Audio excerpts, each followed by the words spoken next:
যে আজ মুর্শিদাবাদ সফরে শুভেন্দু অধিকারী। বহরমপুরে একাধিক কর্মসূচি রয়েছে মুখ্যমন্ত্রীর। কলকাতা বিমানবন্দর থেকে হেলিকপ্টারে যাবেন বহরমপুর স্টেডিয়ামে স্থায়ী হেলিপ্যাড, সেখানেই নামবেন মুখ্যমন্ত্রী। সেখান থেকে যাবেন একটি বেসরকারি হোটেলে। বহরমপুর সাংগঠনিক জেলার গুরুত্বপূর্ণ বৈঠক রয়েছে, সেখান থেকে আসবেন বহরমপুর রবীন্দ্র সদরে, সেখানে প্রশাসনিক বৈঠক রয়েছে। এরপর বহরমপুর স্টেডিয়াম থেকে ফের হেলিকপ্টারে যাবেন গুরুত্বপূর্ণ রেজিনগর, সেখানে জনসভা। সন্ধ্যায় রেজিনগরে থেকে ফের কলকাতার উদ্দেশ্যে রওনা দেবেন। একদিনের ঝটিকা সফরে শুভেন্দু অধিকারী। মুর্শিদাবাদে অনেকগুলো গুরুত্বপূর্ণ বিষয় উঠে আসতে পারে। একদিকে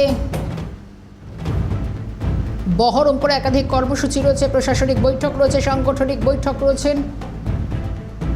বহরমপুর স্টেডিয়াম থেকে তিনি যাবেন একাধিক গুরুত্বপূর্ণ এবং সব থেকে উল্লেখযোগ্যভাবে নজর কাড়বে রেজিনগরের জনসভায় কি বার্তা দেন। কারণ এই রেজিনগরের হুমায়ুন কবিরের গড় এবং সেখানেই শুভেন্দু অধিকারী আজকে কি বার্তা দেন। এজেপি নেতা হুমায়ুন কবির এবং তার একের পর এক বিতর্কিত মন্তব্য, বিধানসভায় দাঁড়িয়ে সতর্ক করেছিলেন শুভেন্দু অধিকারী এবং তার নামে 2টি এফআইআর দায়ের হয়েছে। কড়া পদক্ষেপ, তারপর বেশ কিছুটা সুর নরময় হুমায়ুনের, কিন্তু একাধিকবার দেখা গিয়েছে তৃণমূল জামানায় তৃণমূল বিধায়ক থাকাকালীনও একাধিক বিতর্কিত মন্তব্য তার তোলপাড় ফেলে দিয়েছে। তার খুব একটা বদল না হলেও তাকে কড়া ধমকের মুখে কখনো পড়তে হয়নি এবং সেই ধমক দেওয়ার কাজটাই করেছেন শুভেন্দু অধিকারী। তার মন্তব্য কোনো রকমভাবে যা বিভ্রান্তি ছড়ায় সেটা বরদাস্ত করা হবে না এবং দু জায়গাতেই যে প্রস্তুতি চলছে, একদিকে সাংগঠনিক বৈঠক, প্রশাসনিক বৈঠক রয়েছে, অন্যদিকে বলছিলাম রেজিনগরের কথা, যেখানে এই জনসভা, সেখানে প্রস্তুতি কি। শুভেন্দু অধিকারী যাবেন বেলা 3টে নাগাদ, সেখানেই জনসভা রয়েছে। তাকিপুর এলাকায় সভা করবেন, সেখানকার যে প্রস্তুতি এই মুহূর্তে যথেষ্ট তুঙ্গে। এখনকার ছবিটা একটু জানার চেষ্টা করি। আমাদের প্রতিনিধি শিবা সরকার রয়েছেন আমাদের সঙ্গে। শিবা, খুব গুরুত্বপূর্ণ এই রেজিনগর, হুমায়ুনের গড় এবং এখান থেকেই জনসভা। আজকে মুখ্যমন্ত্রী হওয়ার পর প্রথম রেজিনগরে পা রাখছেন শুভেন্দু অধিকারী। ঠিক কি বার্তা থাকতে পারে এই মুহূর্তে, কি ছবি?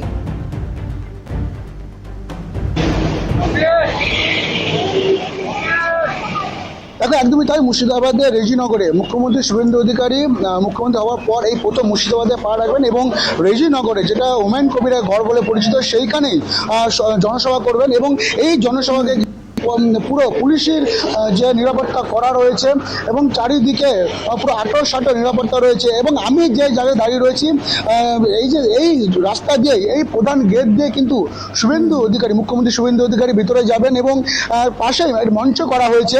এই মঞ্চতেই তিনি জনসভা করবেন এবং এই জনসভায় তিনি কি বক্তব্য দিচ্ছেন সেই বক্তব্যটি নজর রাখছে কিন্তু স্থানীয় যারা বিজেপি কর্মী থেকে শুরু করে মণ্ডল সভাপতি এবং অন্যান্য নেতৃত্বরা। আমি একটু কথা বলার চেষ্টা করেন। আমার সাথে রয়েছে বর্তমানে রেজিনগর ব্লক 2 এর মণ্ডল সভাপতি দেবাশিস মণ্ডল। একটু কথা বলে নেব। মুখ্যমন্ত্রী শুভেন্দু অধিকারী মুখ্যমন্ত্রী হওয়ার পর প্রথম মুর্শিদাবাদের জনসভা করছেন, কি দাবি রাখবেন বা কি আশা করছেন? এখন আমাদের সম্মানীয় মুখ্যমন্ত্রী, নবনির্বাচিত মুখ্যমন্ত্রী, উনি পশ্চিমবঙ্গের প্রথম মুখ্যমন্ত্রী হওয়ার পর, মানে আমাদের ভারতীয় জনতা পার্টি থেকে জয়ী হয়ে এই সরকারের প্রথম মুখ্যমন্ত্রী হওয়ার পরে মুর্শিদাবাদ তো বটেই, সারা পশ্চিমবঙ্গের মধ্যে প্রথম জনসভা হচ্ছে, সেটা মুর্শিদাবাদের রেজিনগর বিধানসভা এবং রেজিনগর মণ্ডল 2 এর আন্ডারে এটা হচ্ছে। তা ওনার কাছে আশা আকাঙ্ক্ষা তো অনেক আছেই, তার সাথে আমি এই মণ্ডলের প্রেসিডেন্ট হিসাবে আমার খুব গর্ববোধ হচ্ছে যে মুখ্যমন্ত্রী প্রথম জনসভা যেটা আমার মণ্ডলের মধ্যে হচ্ছে।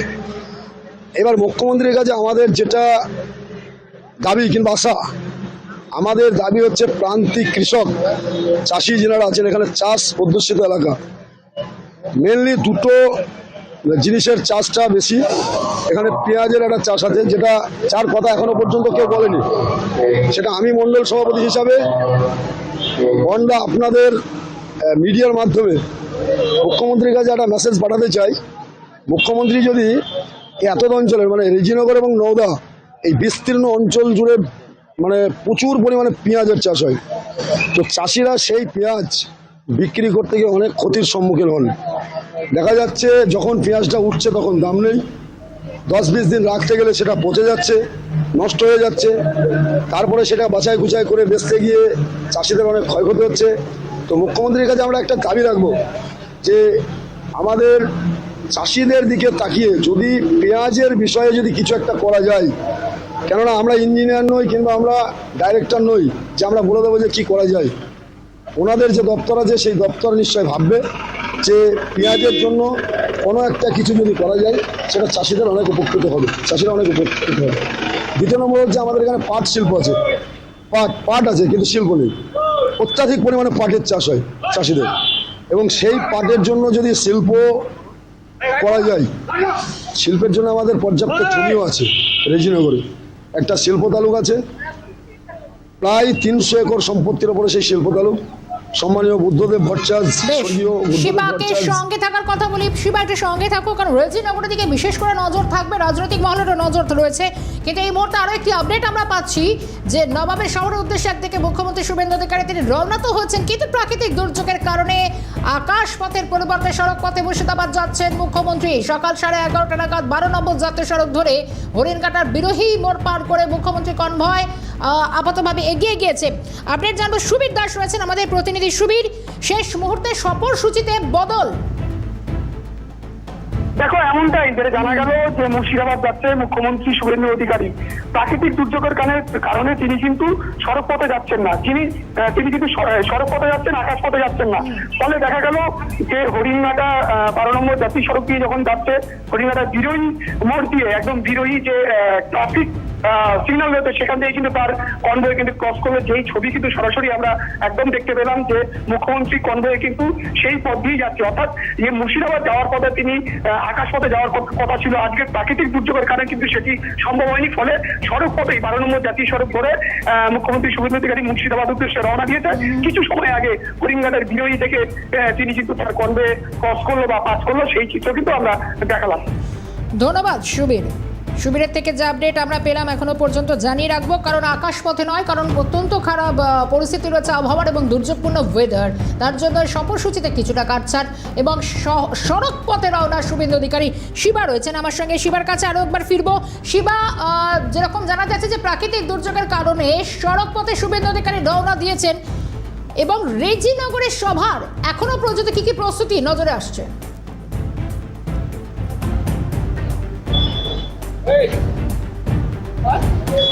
একদমই তাই। প্রাকৃতিক দুর্যোগের কারণে কিন্তু হেলিকপ্টার থেকে আসার কথা থাকলেও যেটা জানা যাচ্ছে যে সড়ক পথে মুখ্যমন্ত্রী শুভেন্দু অধিকারী তিনি বহরমপুরে আসছেন, এবং বহরমপুরে তার কর্মীর মানে যেসব প্রোগ্রাম রয়েছে বা কর্মসূচি রয়েছে সে সমস্ত শেষ করে তিনি রেজিনগরে আসবেন। রেজিনগরে কিন্তু সময় দুপুর 3টে থেকে 3:30 এমনটাই কিন্তু জানা যাচ্ছে। যদিও এখনো পর্যন্ত মুখ্যমন্ত্রী শুভেন্দু অধিকারী বহরমপুরে এসে পৌঁছাননি, তিনি রাস্তায় রয়েছেন, এবং কটার নাগাদ বহরমপুরে আসবেন এবং সেইখানে কি কি প্রোগ্রাম করবেন বা কোনো প্রোগ্রাম কি কাটছাট হবে সেটা এখন পর্যন্ত পরিষ্কার নয়। এবং ওই বহরমপুর প্রোগ্রাম শেষ করার পরই কিন্তু মুখ্যমন্ত্রী শুভেন্দু অধিকারী রেজিনগর উদ্দেশ্যে আসবেন এবং এখানে জনসভা করবেন। শর্মিষ্ঠা। বেশ, একেবারে শিবা রয়েছেন আমাদের সঙ্গে। সেখানকার ছবিটা আপনাদের কয়েকটা জায়গার ছবি ইতিমধ্যে দেখানোর চেষ্টা করি, তার কারণ একদিকে সড়ক পথে রওনা হয়েছেন শুভেন্দু অধিকারী, তার কারণ আকাশপথে নয়, দুর্যোগপূর্ণ আবহাওয়া, প্রাকৃতিক দুর্যোগের কারণে শেষ মুহূর্তে কিছুটা বদল। রাজ্যের মুখ্যমন্ত্রী শুভেন্দু অধিকারী তিনি সড়ক পথে যাচ্ছেন। পূর্ব নির্ধারিত সূচি অনুযায়ী হেলিকপ্টারে যাওয়ার কথা থাকলেও তিনি সড়ক পথে বহরমপুর উদ্দেশ্যে যাচ্ছেন। সেখানে সাংগঠনিক বৈঠক রয়েছে, প্রশাসনিক বৈঠক রয়েছে, এবং তারপর রেজিনগরে পা রাখবেন। রেজিনগরে জনসভা রয়েছে দুপুর 3টে। সেখান থেকে কি বার্তা দেন তার কারণ হুমায়ুনগড়, সেদিকে নজর থাকবে। দুটো ছবি দেখানোর চেষ্টা করছে। একদিকে সড়ক পথে রওনা হয়েছেন শুভেন্দু অধিকারী, এবং আরও একটি দিক যেটা রেজিনগর খুব তাৎপর্যপূর্ণ, এজিপি নেতা হুমায়ুন কবিরের গড় একের পর এক নানা হুঙ্কার ছাড়েন। তার বিরুদ্ধে 2টি এফআইআর দায়ের করা হয়েছে। বিধানসভায় দাঁড়িয়ে মুখ্যমন্ত্রী স্বয়ং হুমায়ুন কবিরকে সতর্ক করেছিলেন, কিন্তু তারপর আজকে রেজিনগরে যাচ্ছেন শুভেন্দু অধিকারী। সেখান থেকে হুমায়ুনকে কি বার্তা দেন সেদিকেও বিশেষ করে নজর থাকবে। অন্যদিকে একাধিক গুরুত্বপূর্ণ ইস্যুগুলো রয়েছে, গঙ্গার ভাঙন, সীমান্ত সমস্যা, বিভিন্ন বিষয় আজকে প্রশাসনিক বৈঠকে উঠে আসতে পারে।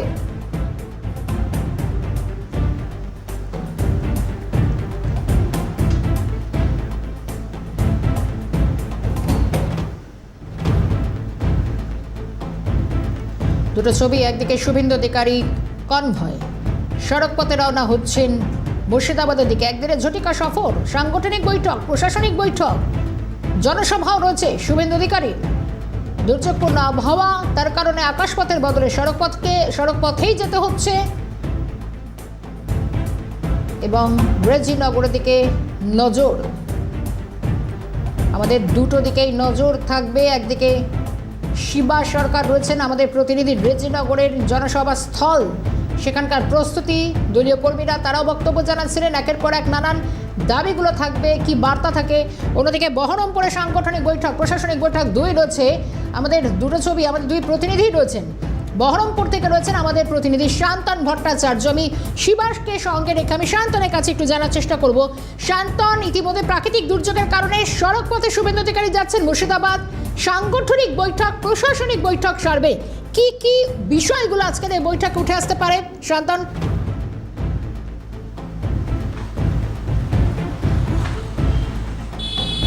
দেখো, একেবারে যে দুপুর দুটোর কিছু পর এই বহরমপুরে আসবেন মুখ্যমন্ত্রী এবং এখানে একটি দলীয় বৈঠক রয়েছে এবং সেই বৈঠকে তিনি যেরকম যোগ দেবেন এবং এই যে মুর্শিদাবাদ জেলা, সেই মুর্শিদাবাদ জেলার যে কোর কমিটি তাদের সঙ্গে বসে সাংগঠনিক বিষয় নিয়ে তিনি আলোচনা করবেন। এখানে সাংগঠনিক দিকটাকে আরও যাতে মজবুত করা যায় এবং এর পাশাপাশি একটি প্রশাসনিক বৈঠকও রয়েছে।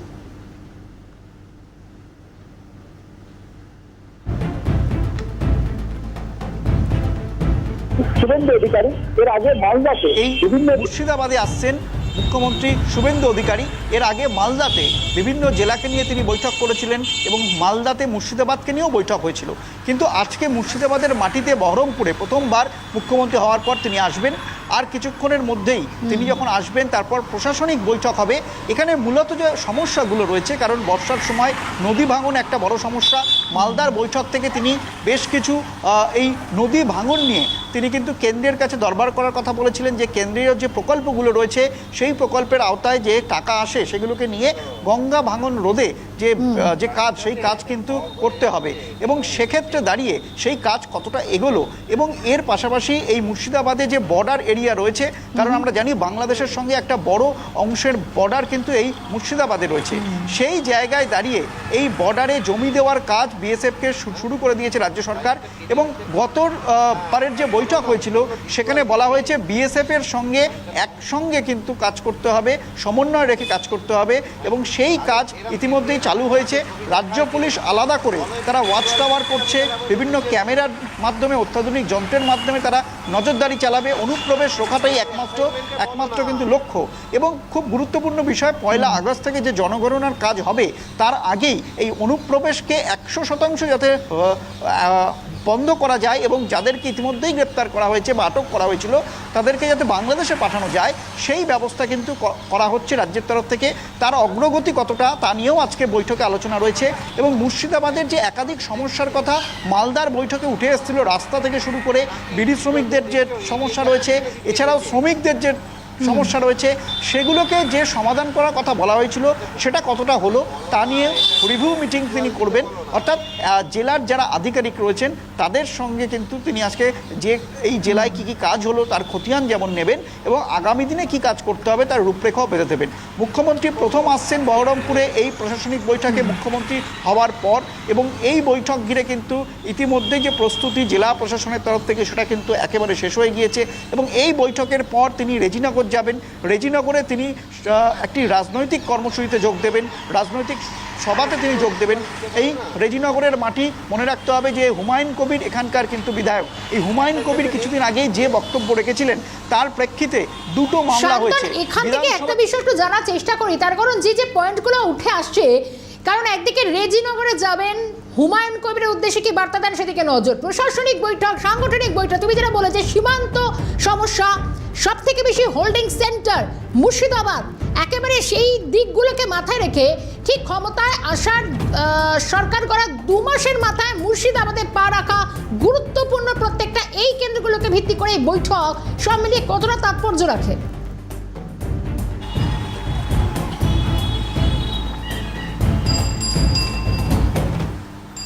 দেখো অবশ্যই তাৎপর্যপূর্ণ, কারণ মুর্শিদাবাদে কিন্তু এই বৈঠক, কারণ মুর্শিদাবাদে দেখা যাচ্ছে যে একাধিক যে বিজেপি বিধায়ক রয়েছেন, এর আগে মুর্শিদাবাদকে বলা হতো, এই বহরমপুরের মাটিকে বলা হতো যে অধীর রঞ্জন চৌধুরীর গড়। দেখো অধীর রঞ্জন চৌধুরী এর আগেও কিন্তু তিনি হেরে গিয়েছেন, এবারের যে বিধানসভাতে সেখানেও দেখা যাচ্ছে বিজেপি জিতেছে। জঙ্গিপুরে মাটিতে দাঁড়িয়ে প্রধানমন্ত্রী বার্তা দিয়েছিলেন এই জেলা থেকে বেশি করে বিধায়ক দিতে হবে, এবং দেখা যাচ্ছে তার কথা কিন্তু মুর্শিদাবাদবাসী রেখেছেন। একাধিক যে বিধানসভা সেখানে কিন্তু বিজেপির বিধায়ক রয়েছে, এবং বিশেষ করে বহরমপুর, এই বহরমপুরেও কিন্তু এই মুহূর্তে বিজেপির বিধায়ক রয়েছে। এবং রেজিনগর খুব মনে রাখতে হবে, এই রেজিনগর, বেলডাঙ্গা এই অঞ্চলগুলোতে যেভাবে এর আগে অশান্তি হয়েছে, অশান্তির ঘটনা হয়েছে, কিছু ঘটলেই যে রাস্তায় সবাই নেমে পড়ে, সম্পত্তি ভাঙচুর করা হয়, এটা কিন্তু মুর্শিদাবাদে এর আগেও ঘটেছে। এই জিনিসটাকে বন্ধ করতে হবে, মুখ্যমন্ত্রী বার্তা দিয়েছিলেন।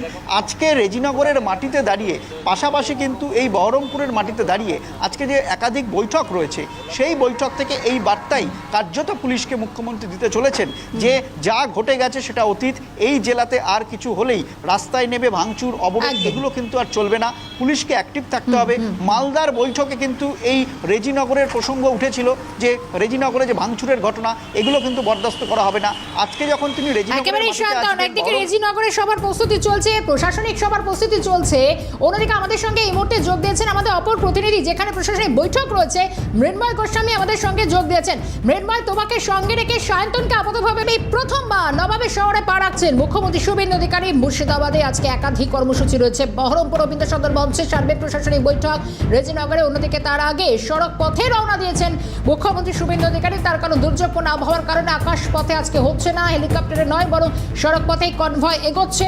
একদিকে শুভেন্দু অধিকারী বহরমপুরের দিকে এগোচ্ছেন, প্রশাসনিক বৈঠক রয়েছে রবীন্দ্র সদন মঞ্চে, সেদিকে আমাদের নজর থাকবে। আমাদের অপর প্রতিনিধি মৃন্ময় গোস্বামী রয়েছেন আমাদের সঙ্গে। মৃন্ময়, বহরমপুর রবীন্দ্র সদন মঞ্চে এখানে পৌঁছবেন, সড়ক পথে রওনা দিয়ে দিয়েছেন শুভেন্দু অধিকারী।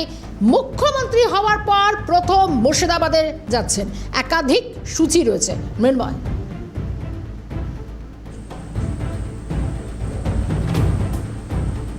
দেখো একাধিক কর্মসূচি মুর্শিদাবাদে কিন্তু আছে এই শুভেন্দু অধিকারী। তিনি এর আগে বিরোধী দলনেতা যখন ছিলেন তখন তিনি একাধিকবার মুর্শিদাবাদে এসেছিলেন, তৃণমূলের মন্ত্রী থাকাকালীন একাধিকবার মুর্শিদাবাদে এসেছেন, কিন্তু মুখ্যমন্ত্রী হওয়ার পর এই প্রথম মুর্শিদাবাদে তিনি পা রাখছেন।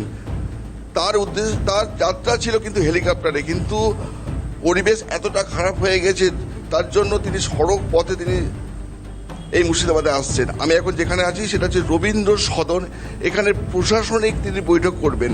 একাধিক মুর্শিদাবাদ নিয়ে যেসব দুর্নীতি উঠে এসেছিল বিগত দিনে, যেটা শুভেন্দু অধিকারী একাধিকবার প্রতিবাদ করেছিলেন, এবং বিধানসভায় দাঁড়িয়ে রেজিনগর ছাড়াও একাধিক জায়গা যেটা তিনি টার্গেট করে বলেছিলেন যে এখানে ট্রেন পুরানো থেকে, বাস ভাঙা থেকে আরম্ভ করে, পথ অবরোধ থেকে বিভিন্ন বিশৃঙ্খলা এই মুর্শিদাবাদ ঘিরে কিন্তু একাধিকবার হয়েছে। তাই এখন সবাই তাকিয়ে আছে এই নতুন মুখ্যমন্ত্রী মুর্শিদাবাদে আসার পর তিনি কি বার্তা দিবেন, এবং আজকে এমএলএ, এমপি এবং যারা পার্টির নেতা আছে তাদের সঙ্গে একটা বৈঠকও করবেন। তারপর এই দেখতে পাচ্ছ রবীন্দ্র সদন, এখানে এসে তিনি প্রশাসনিক একটা বৈঠক করবেন। তারপর যে চলে যাবেন একদম রেজিনগর, সেখানে পাবলিক যে বৈঠক আছে সেখানে তিনি একটা বৈঠক করবেন, তারপরে তিনি কলকাতার উদ্দেশ্যে রওনা দিয়ে যাবেন। এইটাই ছিল আজকে মুখ্যমন্ত্রীর যে কর্মসূচি, কিন্তু এতটাই দুর্যোগপূর্ণ আবহাওয়ার জন্য তাকে সড়ক পথে আসতে বাধ্য হয়েছে, তাই কিছু কর্মসূচি বা কিছু সময় পরিবর্তন করা হয়েছে। মৃন্ময়, একটা বিষয় যেরকম আমরা বলছি যে মুখ্যমন্ত্রী হওয়ার পরেই প্রথম মুর্শিদাবাদে পা রাখছেন শুভেন্দু অধিকারী, এবার বিষয় হচ্ছে একাধিক সাংগঠনিক বৈঠকগুলো রয়েছে, প্রশাসনিক স্তরে বৈঠক রয়েছে। রেজিনগর একটু আলাদা, রেজিনগরটাকে আলাদাই রাখছি, কিন্তু সেই জায়গা থেকে দিক থেকে প্রশাসনিক মহলে যেন একটা শোরগোল পড়ে গেছে, কারণ এতদিন তিনি এসেছিলেন, তুমি যেরকমটা বলছো, বিরোধী দলনেতা হয়ে, আজ আসছেন মুখ্যমন্ত্রী হয়ে।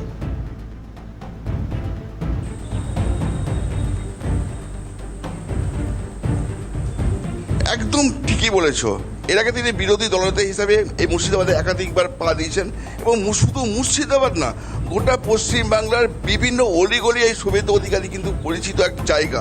মুখ্যমন্ত্রী হিসাবে কিন্তু শুভেন্দু অধিকারীকে সেইভাবে নেয়নি, তিনি আমাদের জেলার একজন প্রতিনিধি এবং আমাদের খুব কাছের মানুষ, এইভাবে কিন্তু জেলাবাসী তাকে বার্তাটা দিয়েছেন। এবং এই রবীন্দ্র সদন ঘিরে পুরো এলাকা পুলিশের ব্যারিকেড করে দেওয়া হয়েছে। একটা জিনিস আমাদের চোখে পড়েছে, মুখ্যমন্ত্রী এর আগে মমতা ব্যানার্জি থাকাকালীন যে সিকিউরিটি অ্যারেঞ্জমেন্ট ছিল, সেই সিকিউরিটি অ্যারেঞ্জমেন্ট বা যে অত্যাচারটা, সাধারণ মানুষ রাস্তা অবরোধ থাকতো, সাধারণ মানুষ যেতে পারতো না, সকাল থেকে একটা বিশৃঙ্খলা তৈরি হয়ে যেত এর আগে মমতা ব্যানার্জি আসার পর, সেই পরিবেশ কিন্তু মুখ্যমন্ত্রী শুভেন্দু অধিকারী আসার সময় কিন্তু দেখতে পাওয়া যাচ্ছে না। একদম সাধারণ জীবনযাপন, সাধারণ মানুষ যাওয়া আসা করছে, কোনো রাস্তা অবরোধ নেই, পুলিশের ব্যারিকেড থাকলেও সেটা নিয়ন্ত্রণের মধ্যে আছে। মানুষ কিন্তু খুবই খুশি, কারণ মানুষের বক্তব্য হচ্ছে মুখ্যমন্ত্রী এখন যে কি বার্তা দিয়ে যায় এই প্রশাসনিক ভবনে এসে, মিটিংয়ে এসে, সেটাই কিন্তু তাকিয়ে দেখার জন্য। মৃন্ময়কে ধন্যবাদ জানাবো। একের পর এক আমাদের সব প্রতিনিধিরা তারা তুলে ধরলেন, কারণ একের পর এক গুরুত্বপূর্ণ সফরসূচি যা রয়েছে। একদিনের ঝটিকা সফরে মুর্শিদাবাদে পা রাখবেন মুখ্যমন্ত্রী শুভেন্দু অধিকারী। প্রথমে বহরমপুরে একদিকে সাংগঠনিক বৈঠক, কোর কমিটির সঙ্গে বৈঠক সারবেন, এরপর প্রশাসনিক স্তরে বৈঠক, বিকেল 3টে নাগাদ রয়েছে রীতিমতো রেজিনগরের জনসভা। তার আগে শুভেন্দু অধিকারী আকাশপথের বদলে রওনা দিয়েছেন সড়ক পথে। নজর থাকবে সেদিকে। প্রত্যেককে ধন্যবাদ। শেষ করছি 0 আওয়ার এখানে।